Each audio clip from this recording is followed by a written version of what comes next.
আমাদের একটা রাজ্য, খুব ভালো রাজ্য, আমরা সুখে শান্তিতে বাস করি, বাট আমাদের রাজ্যের একটা ব্যাপার রয়েছে, আমাদের যুগপুরুষ রয়েছেন আদিদেব, তার নির্দেশে আমাদের পরবর্তী সিংহাসনে কে বসবে সেটা ঠিক করা হয়।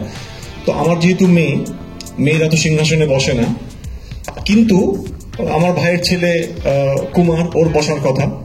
কিন্তু যুগপুরুষ আদিদেব আমাকে স্বপ্ন দিয়েছেন বা ইঙ্গিত দিয়েছেন যে আমার মেয়েই সিংহাসনে বসবে। এইখান থেকে হলো মেন সূত্রপাত, আমাদের ফ্যামিলির যে অশান্তি, ফ্যামিলির যে গন্ডগোল, এটা হচ্ছে মেন সূত্রপাত সিংহাসনের লড়াই, সিংহাসনের দখল কে পাবে, কে নেবে। জীবনে প্রত্যেকটা বাচ্চারই একটা স্বপ্ন থাকে যে রূপকথার জগতে যদি পৌঁছে যাওয়া যায় কোনোভাবে। তো আজকে আমি আমার মধ্যে সেই বাচ্চাটাকে খুঁজে পেয়েছি যার আজকে স্বপ্ন পূরণ হবে।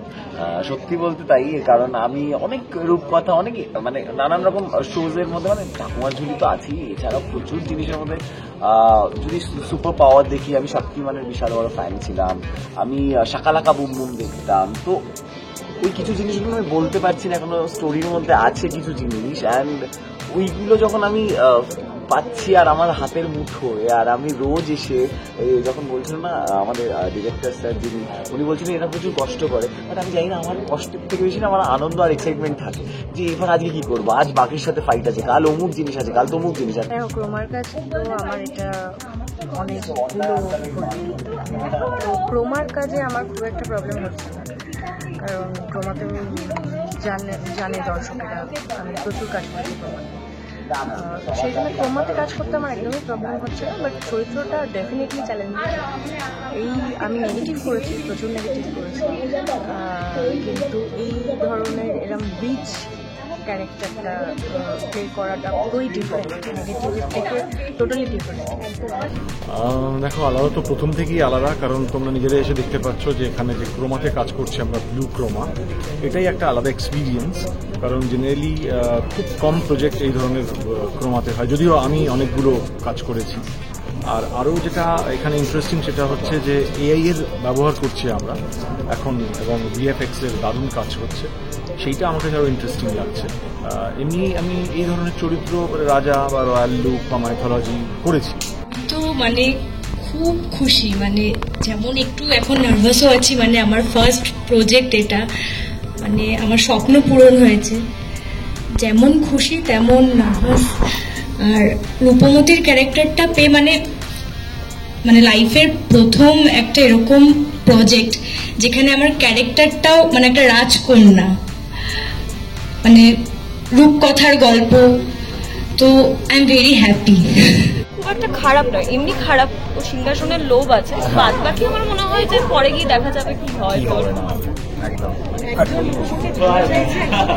না, এখানে একটা ব্যাপার, আমি খারাপ চাইছি কিন্তু শুধুমাত্র কুমার খারাপ চাইছে শুধুমাত্র সিংহাসন। কুমারের একটাই উদ্দেশ্য সিংহাসন, তো সেই সিংহাসন আর কুমারের পথে যে আসবে, সে যেই হোক, তার বাবা হোক, তার মা হোক, সে জ্যাঠা হোক, তার দিদি হোক বা অরুন্ধতী হোক, যে আসবে সে খারাপ, আর তাকে সে শেষ করবে, সে সিংহাসন, হ্যাঁ তাকে মেরে দিতে সে দ্বিতীয়বার পাবে। এটা হচ্ছে কুমারের ব্যক্তিত্ব। দর্শকরা যেভাবে আমাকে পেতে ভালোবাসেন সেইভাবেই পেতে চলেছেন। আমি অসম্ভব একজন মমতাময়ী মায়ের পাঠ করছি, এতটুকু দুষ্টুমি করছি না। রূপমতির মা মারা যাওয়ার পরে, রূপমতির ছোট কাকিমা আমি, মা মারা যাওয়ার পরে একদম মায়ের মতো করে রূপমতিকে মানুষ করি, তার ভালো মন্দ তাকে সর্বক্ষণ তাকে আগলে রাখে হচ্ছে পরমাশ্রী, আমার চরিত্র নাম পরমাশ্রী।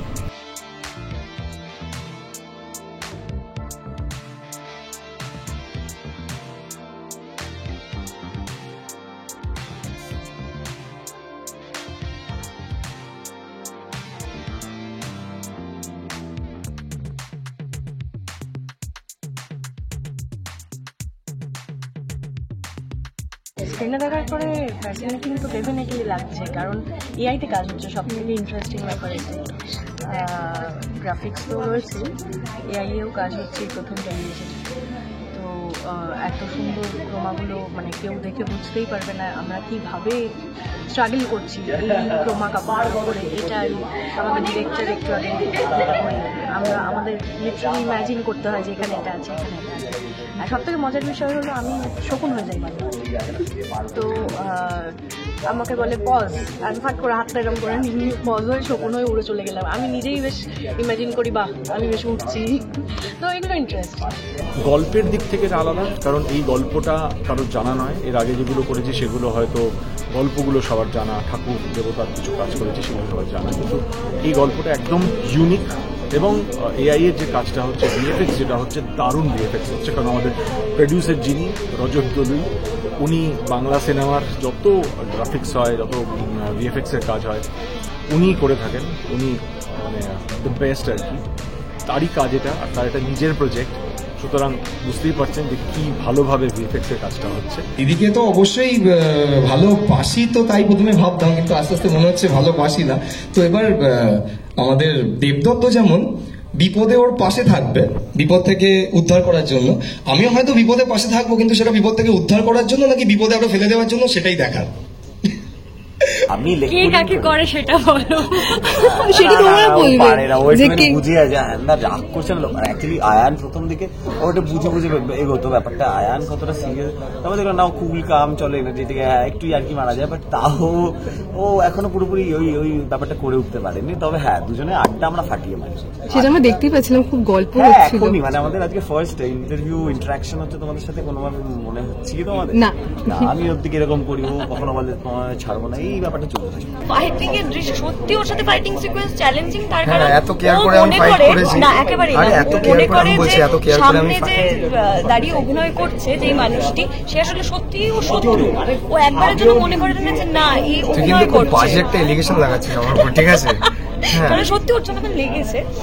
অতটাও ঠিক আছে, বেশি ভালো বলতে পারবো মাথায়, মানে এটা ওর মধ্যে আছে। না না, ভালো জিনিস হচ্ছে যে ও একদম চরিত্রের মধ্যে ঢুকে পড়ে, ও প্রচন্ড এনার্জি দেয়, ও ভীষণ এনার্জি দিয়েছে বলেই হয়তো আমি রিফ্লেক্টে আমার যতটা আমি দিতাম তার থেকে আমি বেশি দিতে পেরেছি। তাই জন্যই বল টক্করটা হয়েছে। হ্যাঁ, তার জন্য টক্করটা হয়েছে এবং মজা লেগেছে ওর সাথে। ওর সাথেই ম্যাক্সিমাম আমার ফাইটিং সিকোয়েন্স রয়েছে। এমনিতেও তো 4 ডাইমেনশন ভীষণ ভালো ভালো মানে গ্রাফিক্সের, এটা নিয়ে না টেকনোলজি নিয়ে আমার খুব একটা কিছু বলার নেই। আমাদের তো প্রডিউসার সবটাই বললেন, তো মানে আমিও ঠিক ততটাই এক্সাইটেড যতটা দর্শক এক্সাইটেড এই শোটা দেখার জন্য। কারণ আমি যখন শুটিং করি আমি তো মানে এডিটের পরে কি দাঁড়াচ্ছে সেটা তো আমিও দেখতে পাই না। তো আমিও দেখতে খুবই ইন্টারেস্টেড টেলিকাস্ট যে কিরকম দেখাচ্ছে। দর্শকদের বলবো, হাত জোর করে বলবো, আপনারা প্লিজ প্লিজ প্লিজ সান বাংলায় রোজ রাত 8টায় রূপমতি দেখতে ভুলবেন না।